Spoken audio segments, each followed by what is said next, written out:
Hello and welcome to the Stockyard Industrial Lead. I'm Eric Miller and I'm coming to you from the dispatch center for the Stockyard Industrial Lead, also known as my home office when I'm doing my work here at home. So today we're going to continue with part 2 of our operating session series that we're going to be going through the next few weeks. You might remember last week we talked about the things that I do in between op sessions, basically correcting those defects that we identified in the previous op session, either with the track or the freight cars, and fixing those and getting new freight cars ready to operate.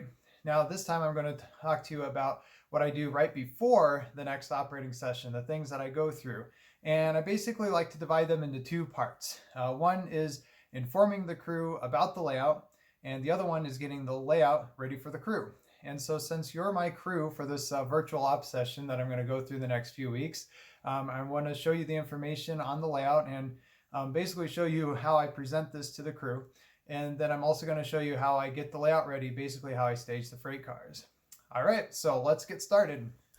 So the first thing that I do before I hold an op session is I'll send an email out to the usual people that have come here before to operate, and anybody new that's expressed interest, either that I've met online or I don't usually meet too many people, I guess, outside.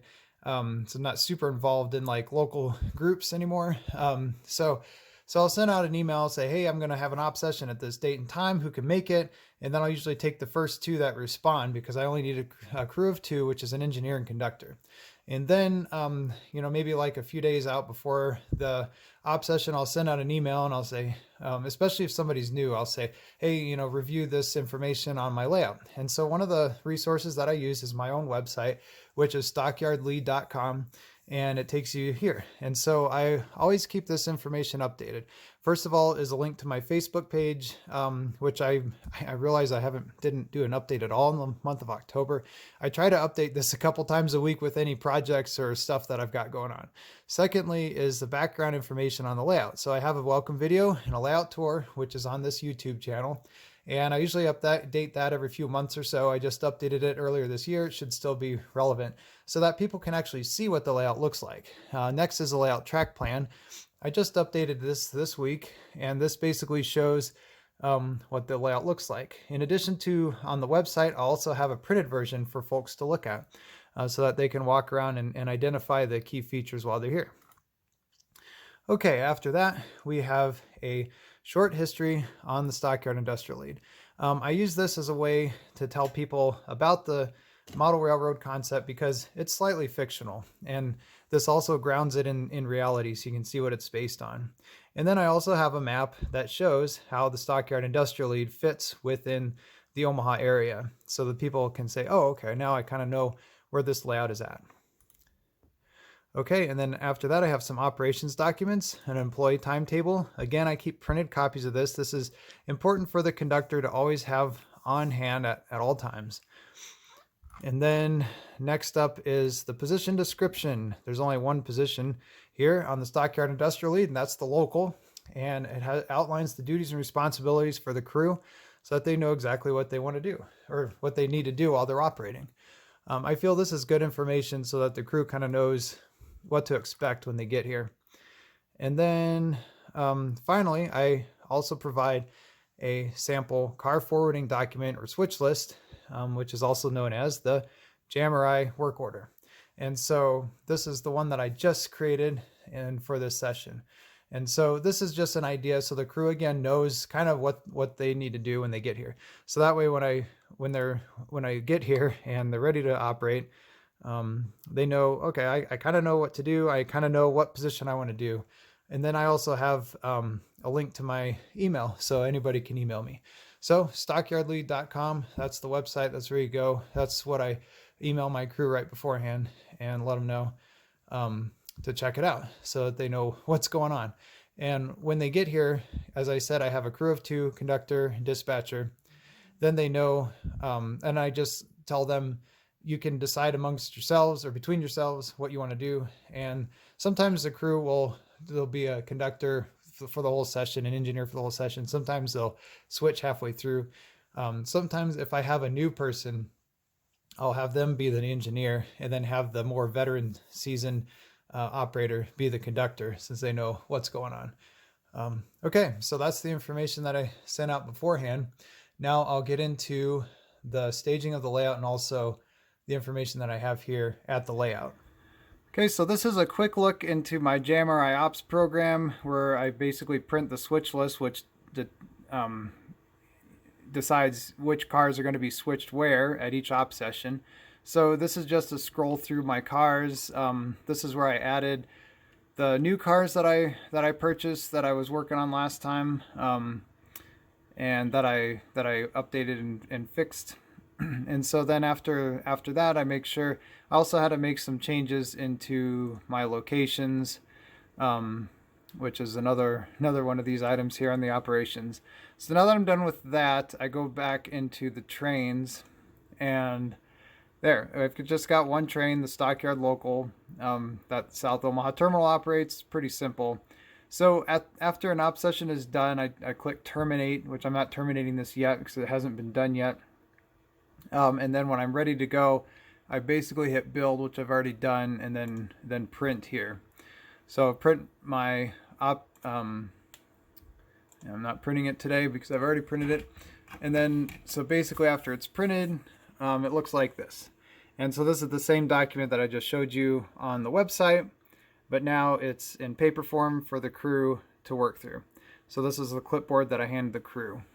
So it's really simple. I think the JMRI Ops is one of the easiest ways to make an op, or not an op session, to make a switch list. And so it works really well, and it's super easy, super efficient with time.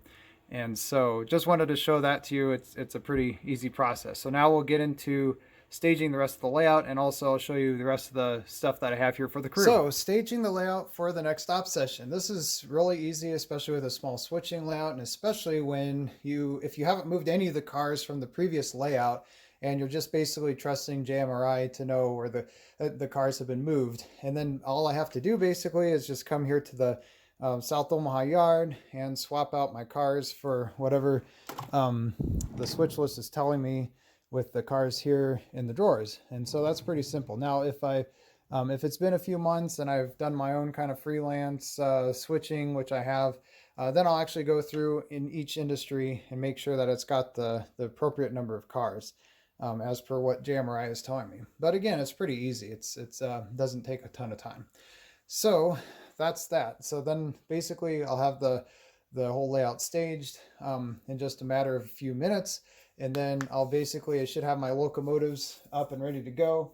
Usually what I do is let the crew decide which locomotive they want to use. And I make sure that I have at least one running, kind of optimal running locomotive. And then I'll have, in addition to that, at least one backup locomotive in case something should happen to that during the op session. Any gremlins that come in and decide not to start running, that sort of thing. All right, so let's go the information for the crew. So basically what I do is I have two clipboards here for the crew. This one here on the right is for the conductor. So the conductor uses this. It's got the timetable and it's got the switch list or work order. And then I also have the position description. So that's for the conductor and engineer to look through before the start of the session. The other one here on the left is just basic information about the layout. This is the same information I showed you on the website. I've got a map of the layout. This is for any visitor too, by the way. It doesn't have to be somebody that's operating here. It could be, a family member that's interested, that knows kind of like zilch about trains and it just wants to see the layout.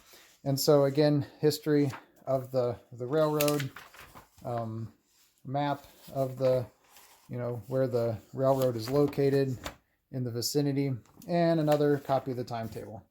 So that's that, just reference information, right? And then the other stuff that I have for the crew is right here. Sorry, this drawer is getting a little cluttered as I go through and make some changes. All right, but this is the stuff that I have, the tools. And I always, by the way, I tell my crew that I have this for them when I'm inviting them over, so they know what to bring. I always tell them, feel free to bring your own pencils or switch sticks, but I've got my own. Also, if somebody wants to bring their apron or whatever, they can do that. But I do have lanyards for the clipboard if that's what they need. This is the NCE throttle. I've got the proto throttle out on the layout as well, which I usually have the crew use, and I tell them that. I also find that it's important to let them know about the momentum and acceleration and deceleration that the locomotives have, and let them test out the engine a little bit before they start operating. But anyways, these are the pencils and switch sticks that I have for the crew. Pens also back up. Also have extra blue flags and Freds if they want to use a Fred instead of a caboose when we're not shoving to Bellevue but switching South Omaha. Also some extra yellow brake chocks. And then I have a set of keys for the crew. And then all sorts of restaurant flags that I'm using right now until I get some better looking flags and fusees for crossing 36th Street in Bellevue, which is the only place we use that.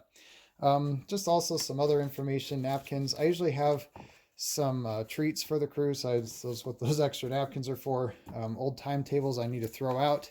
An old map of Omaha and Council Bluffs in case they need to know where they're going, or give directions to the crew van. You never know. So this is the basic information that I have for the crew, and especially the conductor that's going to use most of this.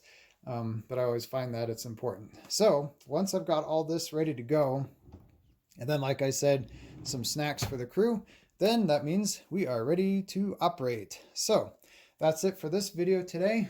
Next video will be an ops session, and I want to apologize. Like I said, I usually try to have an ops video every other video. So this is 2 videos without an ops video, so I want to apologize for that. But I'm going to hit you with at least 2 ops videos in a row, if not 3. We're going to see how long this takes to go through. I'd also like to do a live ops session video with you. And so I will definitely let you know about that through the YouTube alerts here. So, because I think it would be cool to kind of do, a longer ops session live with you. So that's what's coming up soon. Thanks for watching this video. I hope it was helpful. I tried to take you through the kind of basic steps right before an ops session, and it's pretty simple to do. I think it's real easy to get ready, and like I've said in the last video, I think anybody can operate. I think if you've got a layout with some tracks that are up and running and operational, you can hold an ops session. So it's pretty simple to do. All right, so with that, I will stop the video for now, and I'll see you next time where we will get to operating.